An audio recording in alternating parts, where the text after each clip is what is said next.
రైతు సోదరులందరికీ నమస్కారం అండి. నేను మీ వినోద్. ఈరోజు మనం భద్రాద్రి కొత్తగూడెం జిల్లా చంద్రగొండ మండలం తిప్పనపల్లి గ్రామంలోని మనం వచ్చేసి చావా శ్రీనివాసరావు గారి మిర్చి తోటలో ఉన్నామండి. ఈ వెరైటీ వచ్చేసి భగవాన్ 2535 వెరైటీ అండి. మనం చూసుకోవచ్చు ఇది లేత తోటలో మనం చూసుకోవచ్చు కాయ ఎలా వచ్చిందని చూడండి. ఇదంతా ఇప్పుడే లేత తోట చూడండి, అసలు ఎంత దగ్గర వచ్చింది. సైజు కూడా చాలా మంచిగా వచ్చిందండి.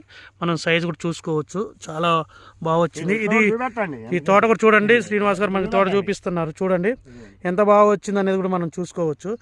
నమస్తే అండి. ఎలా ఉందండి తోట?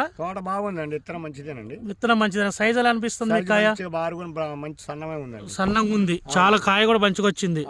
మీరు వేసిన వెరైటీలలో కూడా అన్నిటికన్నా కూడా ఇది బాగుందండి. ఈ సంవత్సరం ఎన్ని ప్యాకెట్లు వేశారు మీరు? ఇది మొత్తం 20 ప్యాకెట్లు వేసినామండి. ఓకే, 20 ప్యాకెట్లు భగవాన్ వేశారు. చాలా బాగా వచ్చిందండి. మన వెరైటీ అంతా కూడా చూసుకోవచ్చు.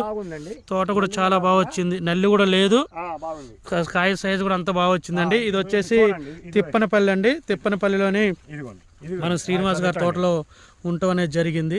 ఇదంతా కూడా భగవాన్ 2535 వెరైటీ అండి. ఇంకొక 20 రోజులలో ఈ తోట చూసినా కూడా మొత్తం ఇట్లా ఇదే కాపండి. మొత్తం దగ్గర కాపు చూడండి ఎట్లా ఉందో. వెరైటీ సూపర్ ఉంది. కాయ కూడా చూడండి, సైజ్ కూడా బాగా వచ్చిందండి.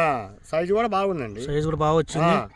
రైతులందరూ కూడా మళ్ళొక్క 20 రోజుల తర్వాత నేను ఈ చెట్టుని, ఈ తోటని మళ్ళీ ఒకసారి చూపెట్టడం అనేది జరుగుతుంది.